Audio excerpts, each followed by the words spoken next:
Africans, black gatekeepers, and the diaspora.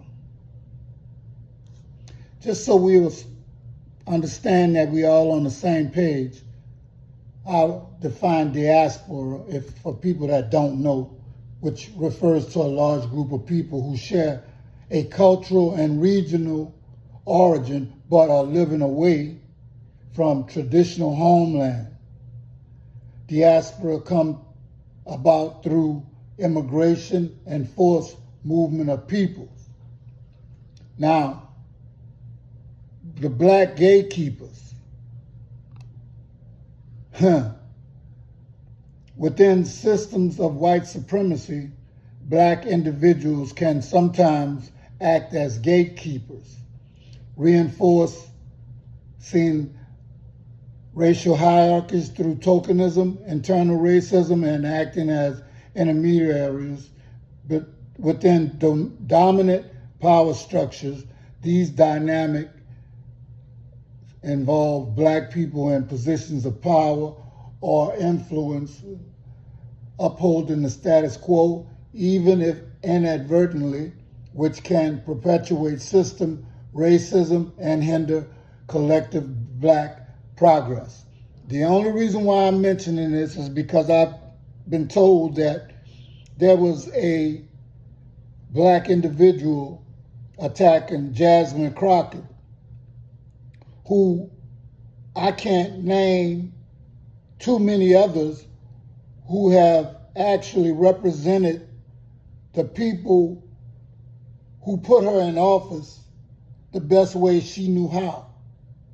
And I'll tell you something, where I'd like to see more black men actually talking the truth and saying the things that must be said for her constituents, we have none. In fact, a lot of our representatives or congressmen, they act like gatekeepers, black gatekeepers for white supremacy. But I don't have too much time to go into that because I have 10 minutes.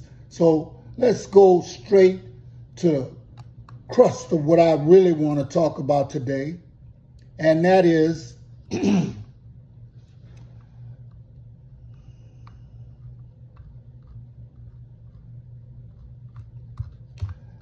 a document and a lady who talks truth.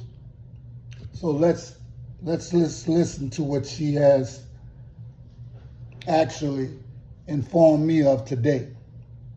And it's the sons and daughters of Africa and her diaspora. We need to understand the real reason why organizations like USAID, United States Department or Agency for International Development are in Africa. They tell us their purpose is noble. They say they come to fill the gaps in healthcare, in education, and humanitarian aid. They say, and they wrap their mission in the language of human rights, environmental protection, and grassroots empowerment. But let us not be fooled. USAID is not charity. It is strategy. It is a wolf in sheep's clothing, and they are not alone. The British have their own version, DFID, the Department of International Development. There are countless NGOs, non-government organizations, all claiming to bring hope and assistance to Africa, yet behind their smiles, too many act as agents of division. Too many destabilize governments instead of building them. Too many create dependency instead of empowerment. Too many use Africa as a testing ground, a playground, and a marketplace while telling us they are our saviors. I ask you this. If their purpose was truly to fill the gaps, then show me one African nation where USAID brought lasting transformation in education. Show me one African nation where healthcare was revolutionized. Show me one where poverty is defeated. You will not find it, because the gap is not meant to be closed. The gap is meant to be open. But this is where Africa and America, the diaspora, are alike.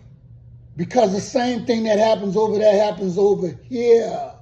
Africa is not poor. Africa is the provider of all the governments on this earth. Africa has never been poor. Without Africa, Europe would not stand.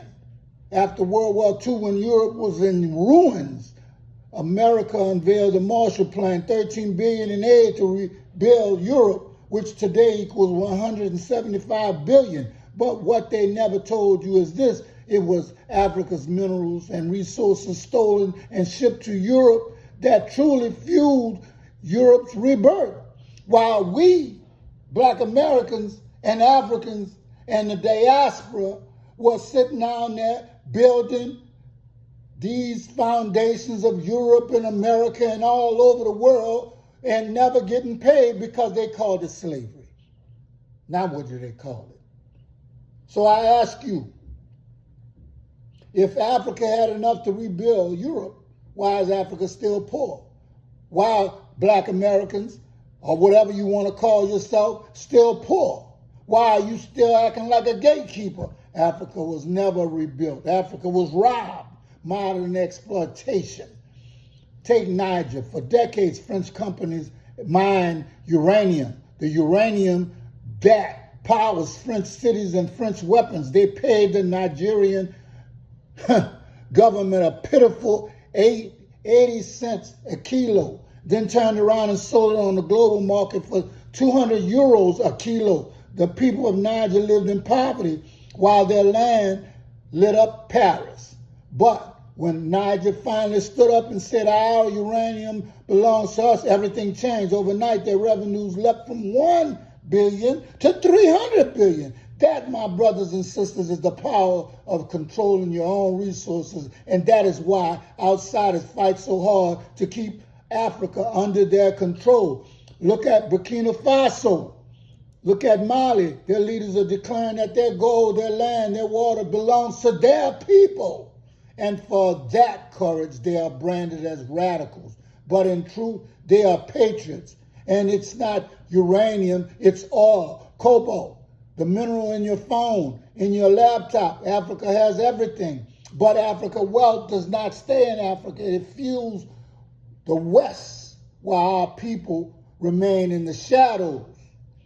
We remain in the shadows because Africa as a testing ground. And let us not forget the cruelty. HIV, AIDS programs run through USAID, NGOs. They used Africans as guinea pigs, just like they used the Tuskegee experiment on Black folks with syphilis.